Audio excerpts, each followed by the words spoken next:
Hello everyone, so welcome back to my channel. So बहुत समय बाद लॉन्ग वीडियो बना रही हूँ, आई नो।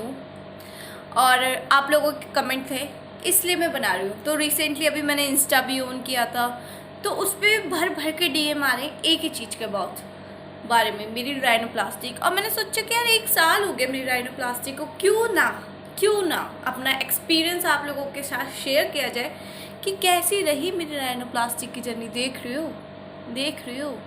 सो गाइस, 1 साल में मेरी लाइफ में बहुत चेंजेस आए बिकॉज ऑफ माई राइनोप्लास्टिक। मैं थोड़ी अजीब लग रही हूँ क्योंकि मैंने लास्ट जो वीडियो बनाई थी मैं उसको भी अपलोड कर दूँगी। पता नहीं क्या ही बनाया, मैं कर दूँगी फिर भी उसको अपलोड लॉन्ग वीडियो में ही, देख लेना कि क्या ही पागल लग रही थी। सो हाँ, तो इसी वजह से मेरा फेस थोड़ा अजीब हो रहा है। और इवन मेरा फेस जल भी गया था तेल की वजह से, तो थोड़ा उसकी वजह से भी अजीब लग रहा होगा, तो इग्नोर। हम बात करने वाले हैं राइनोप्लास्टी की, तो उस पर फोकस करो। तो 1 साल के दौरान मेरा कितना चेंज आया लाइफ में, तो मैं बता देती हूँ।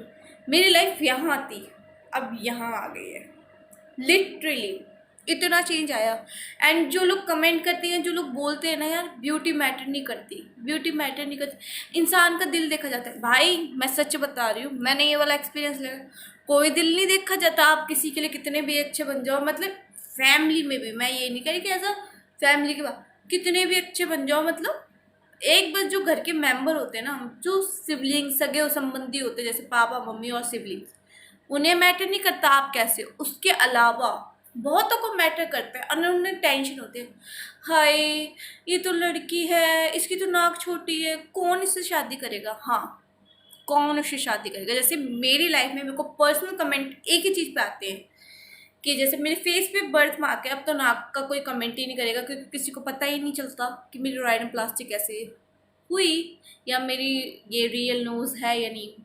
भाई नोज तो रियल है, देखो देख रहे हो, नोज तो रियल है, नो डाउट। बट मेरे बर्थ मार्क की वजह से मुझे बहुत कमेंट मिलते हैं कि लड़की जात हो, कौन शादी करेगा, ये वो फलाना निकाना। तो चिल, उनको तो गोली मारो, ऐसे तो लोग बहुत मिलेंगे। और इवन हमारी सोसाइटी में भी लोग आपके फेस के हिसाब से आपके साथ रहते हैं। मतलब जितने आप सुंदर उतने लोग आपके पास, जितने आप अजीब गरीब दिखोगे उतने आप कम लोगों के साथ दिखोगे। और भाई मैं पर्सनल एक्सपीरियंस से बता रही हूँ, मैं कोई वो फेक बातें नहीं कर रही कि यार तुम तो कुछ भी बता रही हो। नहीं, कुछ भी नहीं, जो मैंने फील किया है, मे भी तुम नहीं कर रहे, बट मैंने फील किया, मैं बता रही हूँ। सो इसलिए मैं ये वीडियो बना रही हूँ कि यार अगर मैं सुंदर हो सकती हूँ, अब आपको सुंदर लग रही हूँ नहीं लग रही, डजेंट मैटर। बट मेरी लाइफ में जो राइनोप्लास्टी के बाद चेंज आया है सडनली, मतलब इतना चेंज कि मैं सोच नहीं सकती। मैं एक्सट्रीमली नहीं सोच, मतलब मैं बिल्कुल नहीं, मेरी इंग्लिश मत ध्यान मत देना, मैं पढ़ाई में इतनी अच्छी नहीं हूँ, मैं ट्राई कर रही हूँ अब अच्छा बनने की।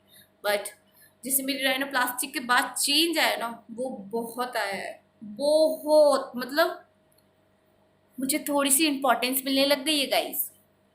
एंड उसके बाद जैसे अब क्या है, पहले जैसे फ्लैट नोज थी तो वो बहुत ही ज्यादा वियर्ड लगती थी मुझे। औरों को तुम परफेक्ट हो, अगर तुम्हारी फ्लैट नोज हो, तुम उसमें खुश हो तो ठीक है, वो तुम्हारा ओपिनियन है। बट मेरे ओपिनियन के हिसाब से मैं उस टाइम पे बहुत परेशान थी। तो मैं देख लेती हूँ, मैं बता देती हूँ अब राइनोप्लास्टी की बता देती हूँ। मैंने बहुत बातें बना ली, 4 मिनट में मैंने बातें बनाई है। सो जो मेरे को राइनोप्लास्टी के ऊपर डीएम आ रहे हैं ज़्यादा, वो मैं आपको एक बार क्लियर कर दूँ, क्योंकि मैं नहीं चाहती आप लोग इतना परेशान हो। क्योंकि जब मैं राइनोप्लास्टी करवाने गई थी पर्सनली, मैंने यूट्यूब पे बहुत ज़्यादा वीडियो देखी, बहुत ज़्यादा, कि कोई मतलब ओपनली शेयर कर दे कि राइनोप्लास्टी की जर्नी कैसी होती, क्या होता है क्या नहीं। किसी ने नहीं बना रखी थी वीडियो, मैं ही हूँ, आई थिंक मैं ही हूँ जो पर्सनल ओपिनियन देने वाली हूँ। ऐसे तो थोड़ा बहुत सब ने, डॉक्टरों ने आके इन्फॉर्मेशन शेयर करके, बट किसी ने पर्सनल नहीं बता रखा है कि हाँ पर्सनल जनरल किसी ने अपनी शेयर नहीं कर रखी थी, तो मैं कर देती हूँ। सो मोस्टली मुझे रिक्वेस्ट भी पता है किसकी आई है, लड़कों की नहीं। सो पहले मैं बता दूँ, मेरी आईडी जो है इंस्टाग्राम की, mixture_14_, ठीक है। मोस्टली मुझे जो इंस्टाग्राम पे डीएम आए, सॉरी टेलीग्राम पे नहीं, एक्चुअली मैंने टेलीग्राम शेयर कर रखा था ना पहले, तो इंस्टाग्राम पे जो मुझे डीएम आए हैं वो मुझे आए हैं बस लड़कियों के, वो भी किस लिए, राइनोप्लास्टिक के बारे में जानने के लिए। सो पहले मैं आपको बेसिकली प्रोसेस बता देती हूँ। ये मेरे राइनोप्लास्टिक में लगे थे 32 weeks approx, 34 weeks I think, नहीं आई थिंक ये बहुत ज़्यादा बता दिए, 32 लगे थे, 2-3 महीने तो लगे थे, 2 महीने तो यार मान के चलो। जैसे मेरी 13 जनवरी से 5-6 वीक, सॉरी 30 to 40 वीक नहीं, सॉरी तब माफ़ कर दो। मतलब मेरे को लगे थे कम से कम 1.5 महीना। जब मेरी स्ट्रिप, नोज स्ट्रिप, मैं दिखा दूंगी यहाँ पे फोटो, लगी हुई थी उसको हटने में, उसके बाद जो हुआ था तब से चेंज हो गई थी मेरी लाइफ। सो पहले तो बताऊँ, इट्स नॉट पेनफुल। जो लोग डरते हैं ना कि यार पेनफुल होगा, बहुत टेंशन होगी, क्या होगा, नहीं भाई, ये बिल्कुल भी पेनफुल नहीं है, मतलब 1% भी। अब देख लो मेरी नोज, मुझे ना उस टाइम पेन हुआ था ना इस टाइम। मैं ये नहीं कह रही कि अगर मुझे पेन सहन करना आता है तो मैं सब कुछ सहन कर सकती हूँ, नहीं, ये आप भी सहन कर सकते हो कि आपकी नोज़ में पेन नहीं होगा गाइस, बिल्कुल नहीं होगा, ये मेरी गारंटी है, ठीक है। और दूसरा 32 वीक्स, अरे यार मेरे मुंह पे पता नहीं क्यों 32 वीक्स आ रहे हैं, इसको अवॉइड कर दो। 7-8 वीक लगे थे, ठीक है, मेरी राइनोप्लास्टिक पूरा हटने में। सो और मेरे को जो कॉस्ट लगी थी, कॉस्ट लगी थी, जिसके लिए मुझे स्पेशली डीएम आ रहे हैं कि यार कितने कॉस्ट में करवाया, कितने ही पैसे लगे, तो आप हैरान हो जाओगे। मेरी जो राइनोप्लास्टिक में वो टोटल खर्चा, मतलब जो ऑपरेशन, जो सर्जरी का टाइम था उसमें वो टोटल खर्चा आया था प्रॉपर, बताऊं 900 रुपये, ओनली 900 रुपये। लिटरली गाइस मेरी राइनोप्लास्टी में लगा है 900 रुपये।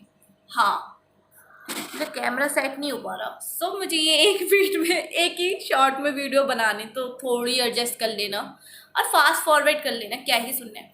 तो 900 रुपये में मेरी राइनोप्लास्टिक हुई है भाई, शॉक्ड मत हो। 900 रुपये, मुझे पता है अगर जिन लोगों को, जो लोग इस चीज़ से क्या कहते हैं, गुजर रहे हैं, जो एक्सपीरियंस ले रहे हैं इस चीज़ का, जो फील कर रहे हैं, वो पता कर रहे होंगे, वो ट्राई कर रहे होंगे डॉक्टरों से कि किस तरह से क्या, तो वो आपको 2.5 लाख, 1.5 लाख, 3 लाख, 4 लाख, 5 लाख, इस तरह का आपको प्रोसेस बता रहे होंगे कि इतना अमाउंट आपका लग जाएगा। बट मैं बता रही हूँ ना, 900 रुपये लगेगा। और क्या होता है इसमें, तो इसमें बेसिकली होता है आपकी हड्डी ली जाती है, यहाँ की जो बोन होती है ना, चेस्ट बोन, हाँ ये वाली बोन ली जाती है, क्योंकि ये होती है आपकी फ्लेक्सिबल बोन, ठीक है, वो अप्लाई करी जाती है आपकी, ये जो है ना, ये यहाँ। भाई तुम कह सकते हो मेरी राइनोप्लास्टिक हुई है, मेरी नोज लिफ्ट कर, भाई मेरे को पता ही नहीं चला था यहाँ पे कोई टाके वाके किसी का निशान नहीं है, किसी का निशान, कोई आपको देख के बता ही नहीं सकता कि आपने अपने फेस के साथ छेड़छाड़ की है, फर्स्ट ऑफ ऑल। और हाँ, ये कोई प्लास्टिक सर्जरी नहीं है, ये राइनोप्लास्टिक है।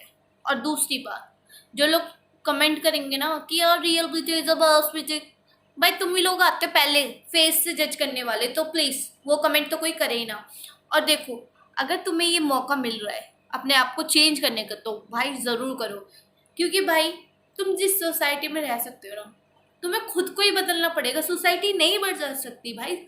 सोसाइटी ऐसी कुत्ती चीज़ है, मतलब अब्यूज़ नहीं करना चाहिए, ऐसा है कि वो तुम्हें बर्बाद कर सकती है लेकिन तुम्हें आबाद नहीं कर सकती।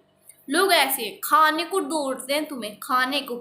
तुम में देखो, जैसे मेरी राइनोप्लास्टिक थी, मैंने बहुत सोचा कि यार क्या है, नाक से बदल, नाक की सर्जरी होने के बाद ना सब वो सेट हो जाएगा, मतलब सेट। जिन्हें नहीं पता मेरी राइनोप्लास्टिक हुई है उनके लिए मैं बिल्कुल परफेक्ट हूँ, ठीक है, बस बर्थ मार्क की वजह से थोड़ा मात खा रही हूँ, बट कोई नहीं, ये पार्ट ऑफ द लाइफ है। अब हर चीज़ ज़रूरी है, ठीक हो सकती है, बट मेरी राइनोप्लास्टिक हुई ठीक, वरना उससे पहले तो मुझे बंदर से चढ़ाया जाता था, बंदर के, मेरा तो बचपन ही ट्रॉमा में गया इस चक्कर में, छोड़ो उसकी क्या बात करें। तो जैसे कि मेरी राइनोप्लास्टिक थी, पहले लोगों को बहुत टेंशन होती थी, यार लड़की है कौन शादी करेगा, राइनो मतलब नाक नहीं है, छोटी नाक है, ये वो। एंड फिर बदलाव लाए। मैंने करवाई अपनी सर्जरी, उसके बाद भी मेरे रिश्तेदारों को बोलने तो बहुत आए थे जब मैं पैदा हुई थी कि लड़की है, इसको इसको पहले ही मार दो, ज़्यादा अच्छा होगा। क्योंकि तुम्हें तो पता ही है, लड़की का सुंदर होना और लड़के का अमीर होना हमारी सोसाइटी को बहुत ज़रूरी है। अगर एक लड़का अमीर है तो वो परफेक्ट है सोसाइटी के लिए, एक लड़की सुंदर है तो वो परफेक्ट है सोसाइटी के लिए। ये मेरा पर्सपेक्टिव नहीं है, ये सोसाइटी का पर्सपेक्टिव है जो कि मुझे फील कराया गया है और मैंने बहुत देखा है। जैसे आप शादी में देख लो, एक सुंदर लड़की होगी और एक अच्छा कमाने वाला लड़का होगा, तो वो लड़का कभी भी अच्छा नहीं दिखता होगा। भाई नेचर सबका अच्छा होता है, जो मैं लुक वाइज फेस वाइज कह रही हूँ ना, वो इतना नहीं होगा, बट वो सुंदर लड़की के साथ होगा। और वो सुंदर लड़की ना पढ़ने में अच्छी होगी ना किसी चीज में, बट वो सुंदर है तो उसकी वैल्यू है। और वो लड़का अमीर है, वो दिखने में कैसा है वो मैटर नहीं करा, लेकिन उसके पास पैसा है वो जरूरी है। तो सोसाइटी इसी तरह से चलती है कि लड़के के हाथ में पैसा और लड़की के चेहरे पे खूबसूरती, दोनों मेंटेन होनी चाहिए, तभी लोग आपको अच्छा पर्सन समझेंगे। तो इसके लिए मैंने राइनोप्लास्टी करवाई, लेकिन मेरे रिश्तेदारों को अभी तक पता नहीं चला कि मेरे नाक पे कुछ हुआ है। जब किसी चीज की कमी होती है ना, दुनिया आपको बताने आ जाती है। वो जो कमी आप ठीक कर ले तो फिर वही दुनिया आपको इग्नोर कर देती थी। और अब मेरे को लगता है कि मेरे नाक तो कुछ प्रॉब्लम थी नहीं, लेकिन as compare to my this photo to this photo तो बहुत ही बदलाव है। तो तुम देख सकते हो। सो 7-8 वीक का मेरा वो प्रोसेस था। 900 रुपये की एक स्ट्रिप थी, वो मैं यहाँ लगा देती हूँ। ये वाली जो स्ट्रिप थी उसको लगाया गया था, और वो भी 7-8 महीने के लिए इसलिए लगाया गया था क्योंकि उससे मेरी नाक जाए टेढ़ी ना हो। क्योंकि यार मेरे सामने जो बेड पे लड़की आई थी ना, वो दोबारा सर्जरी करवाने आई थी क्योंकि उसकी नाक जो है ना वो टेढ़ी हो गई थी, तो वो टेढ़ी ना हो उसके लिए। फिर उसके बाद क्या हुआ, नाक हो गई, वो भी हो गया। हाँ, सो मेन क्वेश्चन कि ये कहाँ करवाई, तो देखो मैंने जो ये सर्जरी करवाई है एम्स में करवाई है। आप अपने किसी भी गवर्नमेंट हॉस्पिटल में जो आपके नियर बाय है, पहले उससे पता करो, ठीक है, कि हो रही है नहीं हो रही। और नहीं हो रहा ना, प्लीज़ आके एम्स में ट्राई करो। एम्स सफदरजंग, इसमें हो जाती है। सफदरजंग में मेरी फ्रेंड, मतलब मेरी दीदी की फ्रेंड ने करवाई थी, तो उसकी नोज टेढ़ी थी, ठीक है, वो टेढ़ी थी, तो उसको सीधा करने के लिए उसने करवाई थी, तो उसके लगे थे 20,000 रुपये। और मैं ऑल मतलब राउंड ऑफ फिगर का बिल बताऊँ, यार मेरी इंग्लिश पे जाना मत, जो भी बोल रही हूँ समझ लो बस। टोटल बिल बताऊँ तो देखो 900 रुपये मेरी वो स्ट्रिप के पैसे, वो प्लास्टिक का जैसे होता है ना, एक वो मान लो प्लास्टर टाइप में, प्लास्टर नहीं होता, वो सिलिकॉन का होता है, वो 900 रुपये का। और बेड का चार्ज आई थिंक 300 समथिंग, 300 350, मतलब 1500 मेरा पूरा हॉस्पिटल। और उसके बाद मेडिसिन 2000 का खर्चा मान लो, ठीक है, मेडिसिन वगैरह दो क्या 2500 या 3000, चलो हम ज़्यादा से ज़्यादा 5000 खर्चा लेके चलते हैं हॉस्पिटल का। अब तुम 2.5 लाख से 5000 के हिसाब लगाओगे तो कौन भारी है? ये 2.5 लाख वाले तो भारी है। 2500, 3000, 5000 वाला तो यार बहुत ही माइनर है। मतलब हम 100% खर्चा करने की सोच रहे हैं और हमारा 5% पे, 5% भी नहीं है, मुझे तो ये लगता है। मेरी मैथ भी खराब है तो उस पर भी ध्यान मत देना। तो इतने में हो रहा है तो क्यों नहीं करवा सकते? तो करवाओ। एम्स में मैंने राइनोप्लास्टी करवाई। ये मेरा अराउंड, जैसे मैंने दिसंबर 2023 में स्टार्ट करवाया था, फर्स्ट डेट मेरी 2023। और हाँ, एम्स में मैं करवाओ, और 23 को करवाया था, 23 दिसंबर को मेरी फर्स्ट विजिट थी। उसके बाद मेरा 13 जनवरी को ये हो गया था। तो समझ लो 1 महीने के अंदर, मतलब 20 दिन के अंदर मेरी सर्जरी हो गई थी। तो एक बार एम्स में जाओ, ट्राई करो, और कुछ भी चीज़ की दिक्कत आए, मतलब किसी भी चीज़ में, राइनोप्लास्टिक में, या ये इवन वो नोज लिफ्ट करने के लिए नहीं, अगर आपकी नोज टेढ़ी भी है, मोटी भी है, मतलब कुछ भी वियर्ड है ना नाक पे, मतलब तुम्हें लग रहा है कि यार ये अच्छा नहीं लग रहा, मतलब ऐसे नहीं कि आप माइनर चीज़ को भी चेंज करवाना चाहते हो कि यार, जिससे आपको सच्ची में बहुत इफेक्ट पड़ रहा है कि यार क्यों है ऐसा, काश नहीं होता तो ज़्यादा होता, अच्छा होता, ज़्यादा नहीं होता। तो प्लीज़ एम्स में जाके विजिट करो, वरना किसी nearest hospital, government hospital, not private, क्योंकि देखो गवर्नमेंट ही हमारा पैसा बचा सकता है और जो ये लोग कहते हैं ना सरकारी अस्पताल बेकार है, तो भाई ये मत कहो। एम्स का हॉस्पिटल देख लेना, प्राइवेट हॉस्पिटल फेल है, तो प्लीज़ ये मत बोलना। तो ये करवा के जाओ। और कोई भी दिक्कत आ रही, कोई भी दिक्कत आ रही है नो सर्जरी में कैसी भी, सो प्लीज़ डीएम करो मुझे टेलीग्राम पे। ओफो, टेलीग्राम पे कर लो यार, इंस्टाग्राम पे कर लो। और हाँ, इंस्टाग्राम पे फॉलो कर दो, ये रही मेरी आईडी। और इस वीडियो के लिए बहुत ही बंद करते हैं, मतलब मुझे खुद समझ नहीं आ रहा क्या बोलूँ मैंने, लेकिन बक बक करी आज, मुझे पता है। सो यहाँ वीडियो ख़त्म करते हैं। Thank you for coming and thank you for watching this video. Okay bye. सबको सुंदर होना है और सबको अच्छा होना है, सुंदर नेचर से भी, सुंदर लुक से भी, क्योंकि दोनों मैटर करता है, एक चीज़ मैटर नहीं करती। तो ओके बाय। कोई भी दिक्कत है तो प्लीज़ डीएम कर देना इंस्टाग्राम पे या टेलीग्राम पे, या मुझे कमेंट ही कर देना। मैं ऑलवेज आप लोगों के लिए खड़ी हूँ, और किसी भी चीज़ में भी दिक्कत है तो I always with you guys. मैं शेयर करूँगी अपनी पूरी journey about my plastic. So okay bye, ध्यान रखो।